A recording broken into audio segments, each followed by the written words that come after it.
Most people manage their money with no actual system.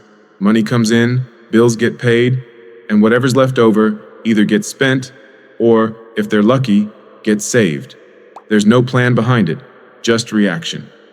Today, I'm giving you an actual system, a way to split every single paycheck you'll ever earn, regardless of how much it is, into 4 purposeful buckets. I call it the 50-30-10-10 rule, and once you understand the logic behind each number, you'll never look at a paycheck the same way again. Let's get into it. Here's a pattern that plays out for millions of people, regardless of income level. Money arrives, and within a few weeks, most of it is gone, with very little to show for where it went. This isn't really about income. Plenty of high earners live paycheck to paycheck, just at a more expensive paycheck. The problem isn't the size of the number coming in.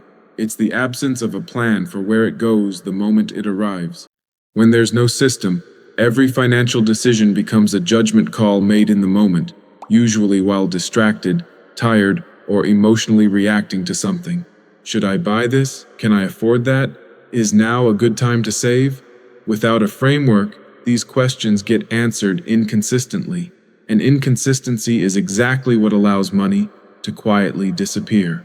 The fix isn't complicated, but it requires you to make a small number of decisions once and then let those decisions run automatically every time you get paid. That's the entire idea behind splitting your income into fixed percentages rather than deciding fresh every single month. Here's the framework: 50% toward essentials, 30% toward growth, 10% toward safety, and 10% toward enjoyment. 4 categories. Every dollar you earn has a job before you even see it land in your account. Let's go through each one, starting with the part most people get wrong first. The 30%. Growth. This is the percentage that builds your actual wealth, and it deserves to go first conceptually, even though we'll come back to sequencing later. Growth means putting money into things that increase in value over time, assets that work for you whether or not you're actively paying attention to them. This is fundamentally different from simply saving money in a regular account, where the number stays flat except for whatever modest interest a bank offers. Here's why starting early with this category matters more than almost anything else in personal finance. Picture 2 people. The first starts investing $250 a month at age 22. The second waits until age 32 to start, but tries to compensate by investing $400 a month instead. Both continue until age 60. The first person, investing $250 monthly for 38 years, contributes a total of $114,000 of their own money. The second person, investing $400 monthly for 28 years, contributes a total of $134,400, nearly $20,000 more out of pocket. Now assume both portfolios grow at an average annual return of 9%, roughly consistent with long-term stock market averages. The person who started at 22 ends up with approximately $912,000. The person who started at 32, despite contributing significantly more of their own money, ends up with approximately $580,000. The early starter contributed less and ended up with over $330,000 more. That gap exists entirely because of time, the single resource in this entire equation that money cannot buy back once it's gone. So where should this 30% actually go? Think of your growth options on a rough scale, from lower risk to higher risk. At the lower end sits index funds, a simple way to own a small slice of hundreds of companies at once, without needing to pick individual winners. The S&P 500 index, tracking 500 of the largest U.S. companies, has returned an average of roughly 10% annually, including dividends over the very long term. You're not betting on one company. You're betting on the continued growth of the broader economy. A step up from there is real estate, whether through direct rental property if you have the capital, or through REITs, real estate investment trusts, which let you invest in property markets without buying a building yourself, similar to owning a small slice of a much larger portfolio of real estate. In the middle of the scale sits skill development, learning something genuinely valuable. A marketable skill in writing, design, sales, or a technical trade often produces the fastest return of anything on this list. because nobody can repossess a skill the way they can a stock position. It takes more time up front than buying an index fund, which is why it sits higher on the risk scale, despite often being one of the smartest places to direct effort. Further up are online businesses and individual stock picking, both capable of strong returns, but both requiring real research, real effort, and a real tolerance for the possibility that any individual bet doesn't work out. At the very top sit highly speculative assets, things like individual cryptocurrencies or collectible assets. These can produce dramatic gains, and they can also lose most of their value just as quickly.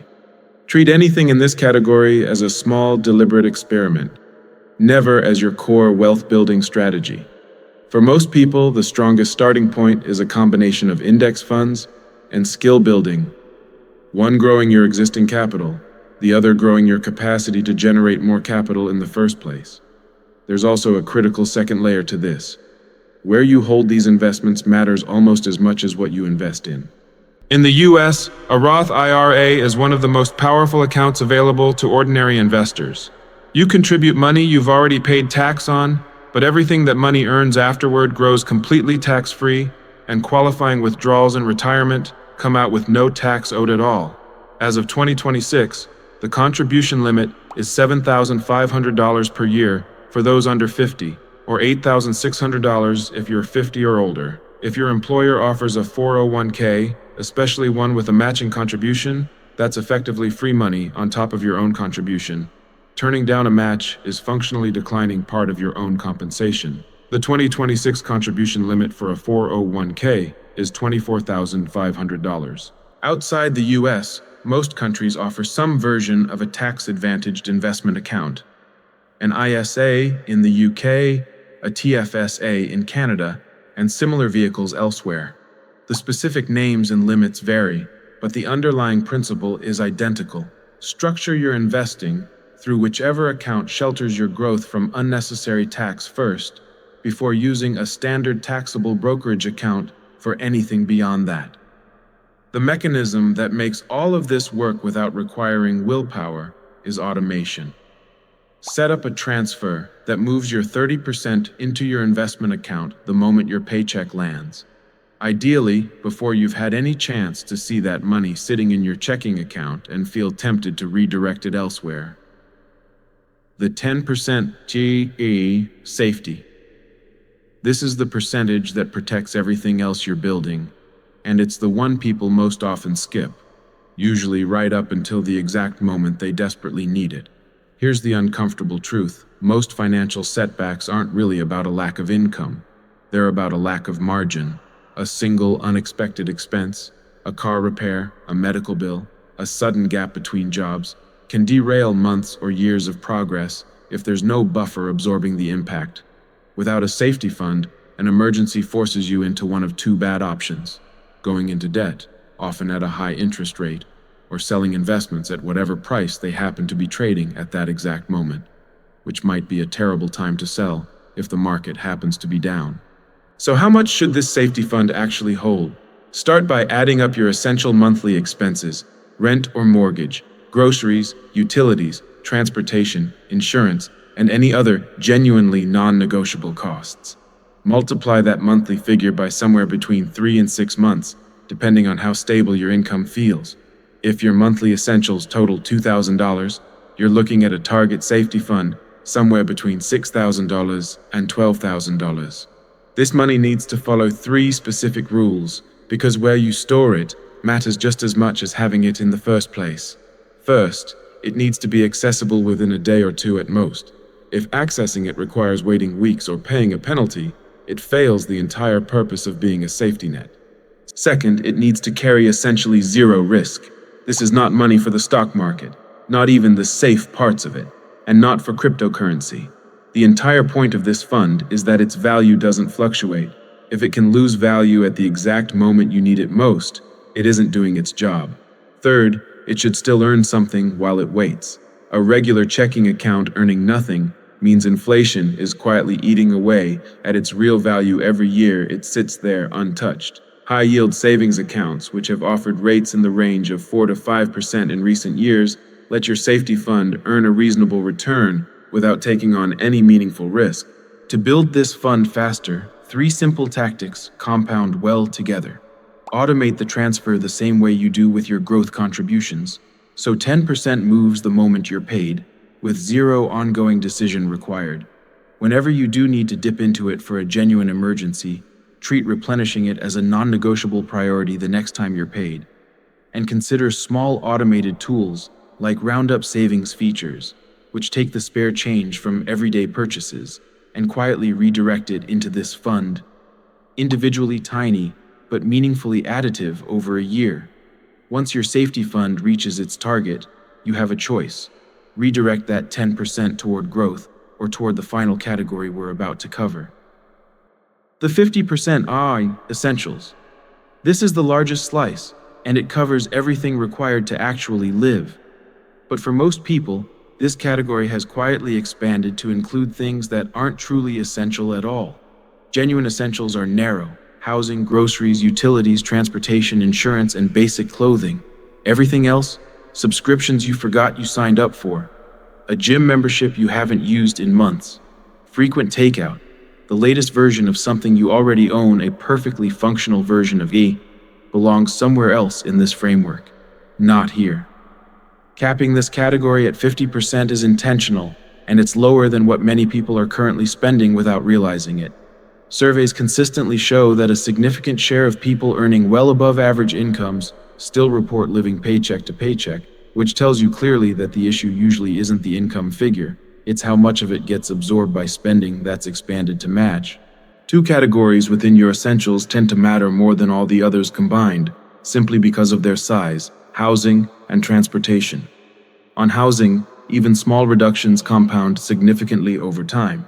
If you're renting, it's worth asking for a renewal at the same rate or a smaller increase before automatically accepting whatever number appears on a renewal notice. Most landlords would rather negotiate slightly than deal with the cost and hassle of finding a new tenant.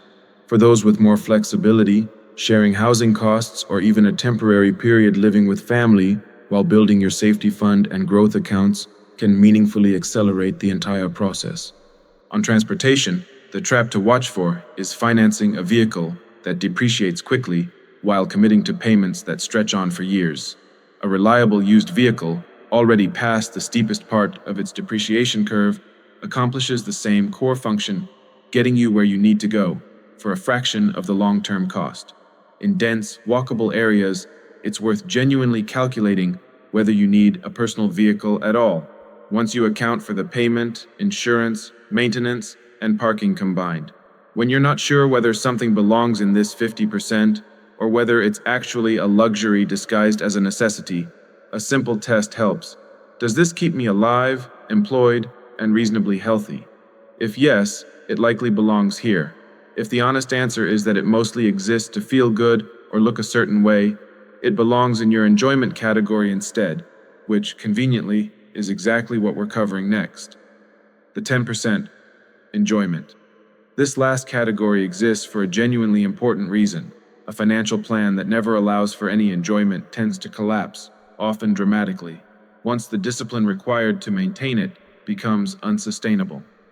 Surveys on saving behavior consistently show that periods of intense, joyless saving are frequently followed by significant overspending sprees, essentially the financial equivalent of an extreme diet followed by a binge. Building in deliberate, guilt-free spending isn't a weakness in the plan. It's what makes the rest of the plan sustainable for years rather than weeks. The key word is deliberate.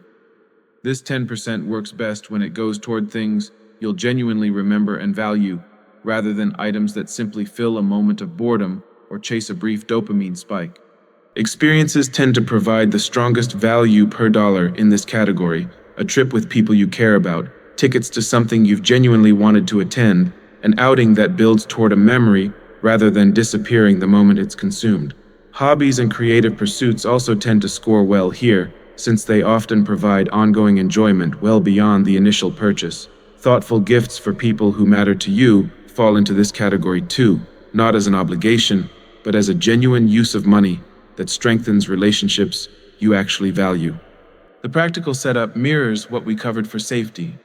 Open a separate account and automatically route 10% of every paycheck into it the moment you're paid. Critically, treat it as genuinely separate. If it runs out before the month ends, the answer is to wait, not to top it back up from your growth or safety funds. That constraint is exactly what keeps this category sustainable, rather than becoming a leak in your overall plan. Putting it all together, let's walk through what this actually looks like with real numbers, using someone earning $4,000 a month after tax as an example.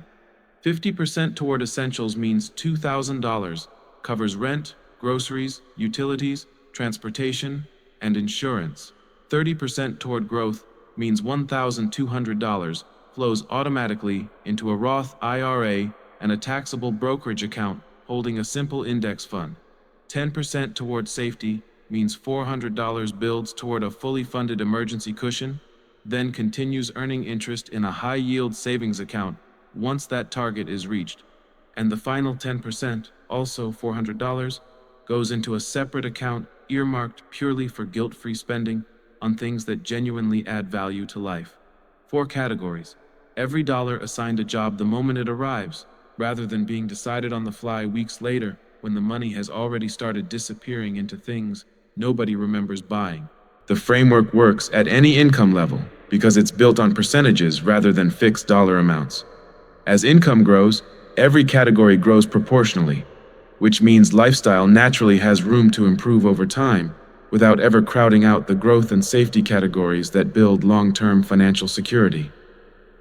The honest truth about money is that it has very little to do with willpower and almost everything to do with structure. People don't fail financially because they lack discipline in the moment. They fail because they never built a system that made the right decision the automatic one.